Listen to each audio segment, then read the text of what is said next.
Um, I'll just leave you with I got so many stories, but I'll tell you guys later. I just gotta tell you one thing, that I'll leave you with when Ringo Starr said to me, he said the greatest bass player in the world that he ever played with was Jack Bruce, and he played with McCartney. So that's the best way to open up with Jack Bruce. That's good So enough for me. that's good enough for you. Okay, and the Beatles can tell you. Give it up for Jack Bruce and Nick Master.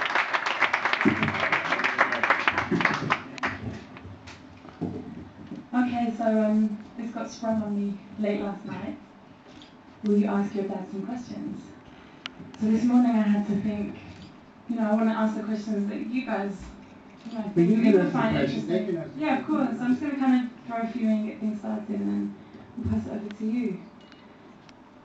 So I'm not going to call you Jack, that would be weird, Dad. Daddy, I like Daddy. No, okay, whatever you I've want. prepared a few. What first attracted you to the bass lines within music? And what made you decide to take up the cello as your first instrument? Right, well, I started off, I wanted to play the bass because there was one in my school and it was neglected, it was just standing in the corner. A stand-up bass. Stand-up bass, yeah, and it was standing up in the corner. And nobody wanted to play it, so I tried it out and I loved it. And I wanted to have lessons. So they got a teacher into the school, but I was too small. I couldn't, I couldn't reach the thing. So he said, you'll have to grow a bit. So in the meantime, I took up the cello, which seemed like a logical thing to do. Although they're not related, it was a great instrument. I actually fell in love with the cello. I could have stuck with that, but it's quite hard to make money initially because I needed to make money and meet girls. Oh, this is going to be difficult. When you were very young, you sang in a lot of singing competitions. Did you enjoy the spotlight straight away, or was it always just about the music? It was always about the music. I was singing classical music in music festivals, and it was very competitive and quite scary as well. And I used to kind of throw up before the performances, which I didn't like. But I guess it kind of got in my blood. It was great music with Schubert and stuff like that. So yeah, it was beautiful. Who were the artists and bands that inspired you when you were a child, and did you get to see any of them play live? Yeah, well, it was all, for me, it was mostly jazz at the beginning, and I did, my father and my brother were big jazz fans. My brother's 8 years older than me. So I got introduced to people like, I saw Ray Brown play with the Jazz at the Philharmonic, it was called. So I got to see a lot of great people like that, Percy Heath on bass, all the really great jazz bass players. And that inspired me very much. Oscar Pettiford, all these amazing players, and just the sound of it just made me want to play the bass. When you first left Scotland to pursue a career in music, were you afraid or was it just excitement? And did you have a definite plan about what you wanted to achieve, or was it a really spontaneous decision? Well, I was in love with jazz bass playing, and I wanted to be the next kind of Scott LaFaro, who was one hero that was around.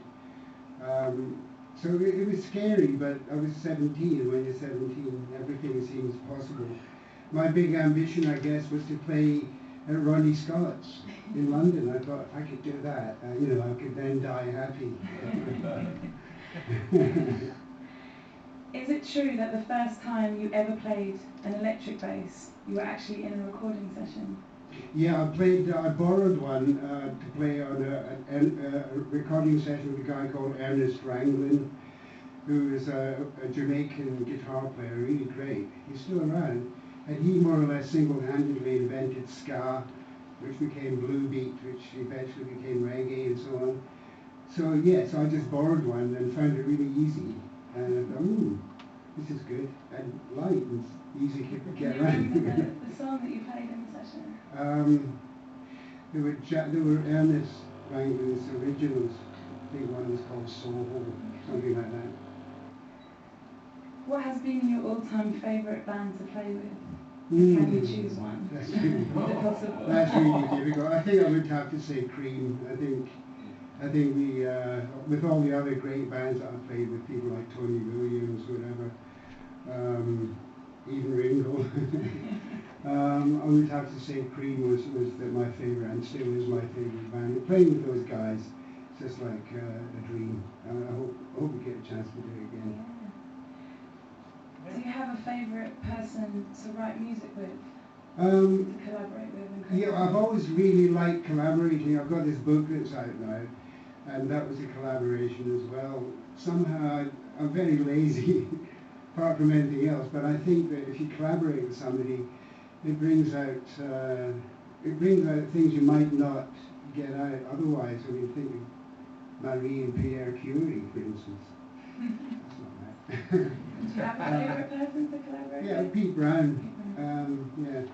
Kip Hanrahan as well. He's also great from the Bronx. Always helps if somebody's from the Bronx.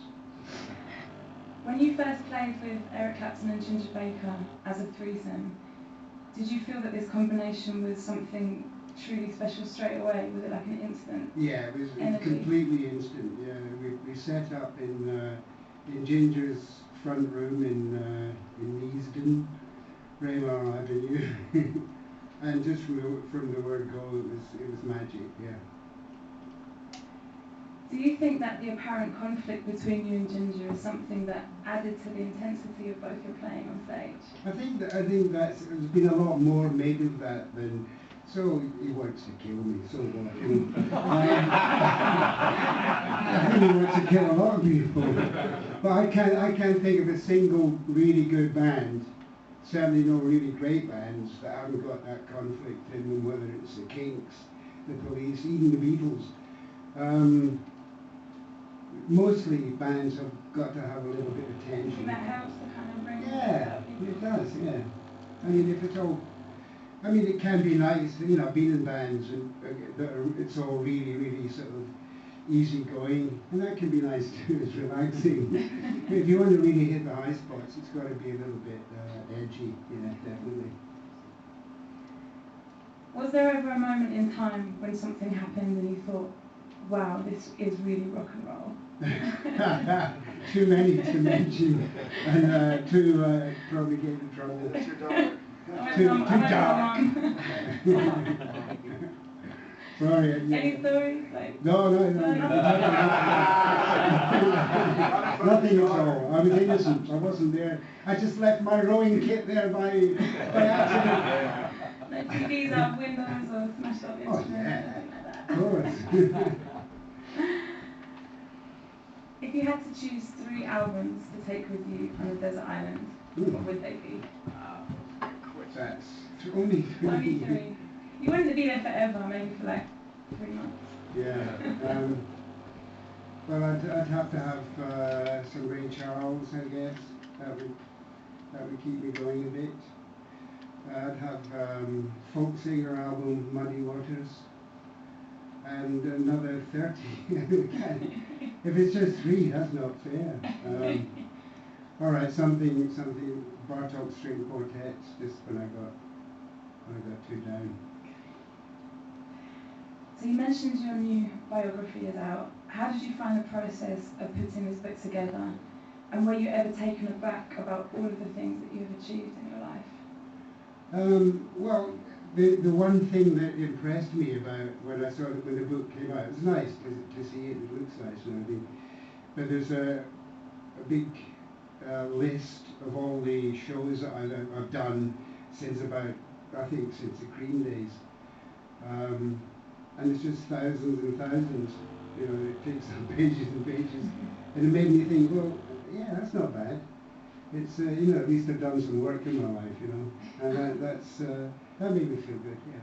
Were there things that you kind of came across that you'd forgotten about and it was a nice experience? Oh yeah, there's a lot of things. I'll tell you what the guy who I worked with, Harry Shapiro, who's really good, he researched a lot of stuff about my parents, and that really I found very interesting. A lot of things I didn't know about my mum and dad that he found out. When I read it, I'll find out things that I don't know.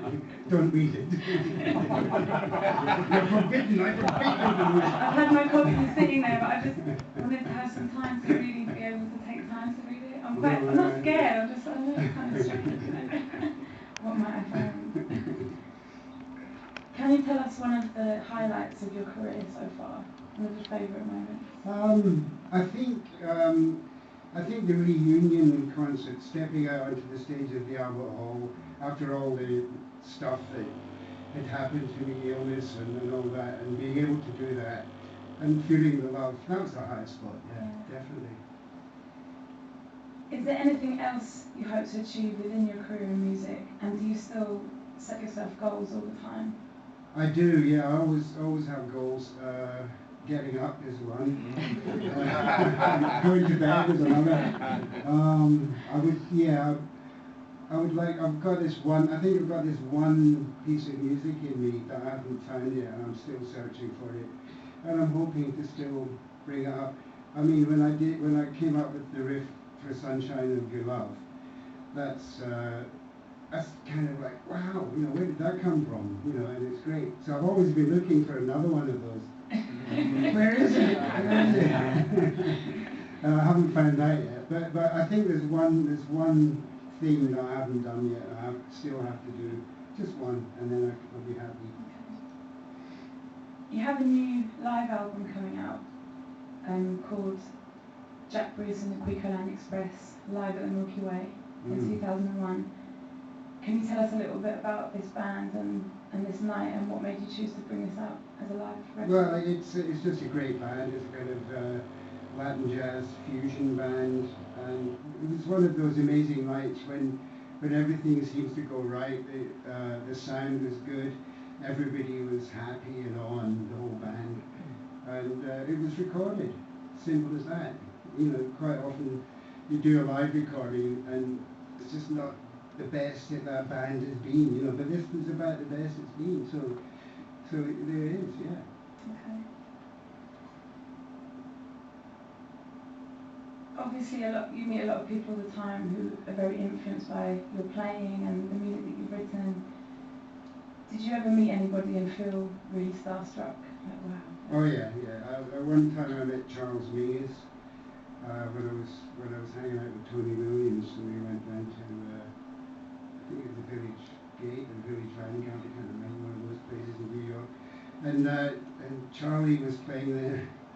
There was about 6 people in the audience, and after he finished, Tony said, "Oh, come and I'll introduce you." I said, "Oh no, I was a bit too shy," but he took me up anyway, and I said, he said, "This is my bass player, Jack Bruce," he said. And I said, "Thank you." And he said, "What for, boy?" It taught me that whenever somebody comes up to me and says something like that, not to go, "What for, boy?" Unless you really want to. Did you have an answer? No. Do you love performing now as much as ever? And is it something that you can ever imagine not doing? No, I mean, I love it probably more than ever because it's rare. It's wonderful to have the opportunity, and I've got a couple of things coming up. Well, I've got something coming up at the weekend, which I'm really looking forward to. And just every chance I get, and I just love it because, as I say, it's not something I get to do every day of the week. So most of these guys are here from the States, and where can they get to see you? Oh, well, I'm doing the Hippie Fest in the summer. Please come along. You'd be more than welcome. There's a lot of dates, right, all over. Yeah, I don't know where they are, but There's like starts on one 25 side and gets something on the all other over, side. yeah. And So whatever. check it out. Check it out. Yeah. Well, I think I've done quite a lot of talking. Thank you for answering the questions. I want to open it up to you guys now. I don't know if you need the mic or you can just That's sort it out. Mr. Bruce, when I think back, rock bands wore suits and ties through about '66, and then your band Cream came on, and you were not wearing suits and ties. What prompted you? Why did you look and wear the clothes that you did? Well, I mean, a lot of that really was Eric's influence, because Eric was very much a fashion leader in London. He had been the guy that was called God and all that. And he was very much into different. I was just sort of, if I was anything, I was a mod, which was kind of like Ivy League clothes, really. But he knew how to lead the fashion thing and got dragged along with it actually. At the one time when after we met Jimmy for the first time, and Eric said, one of us has got to have a hairdo like that. And I said, okay, one of us is not going to be me. So Eric got the perm. I don't know if you've seen the picture. Yes. Yeah. Bubbly perm, in the French suit. So, thank you, Eric. Good luck. Could you describe the vibe that you guys were experiencing, I guess for the first time, with the explosion of the mid-60s, early 60s, mid-60s, English invasion? British invasion, thank you. It was so huge with us in the States, and it started with you guys at the Hub. Describe maybe. Well, I mean, it wasn't really like that. It might have seemed something that happened very quickly, but it wasn't. It was a very hard slog to make it happen.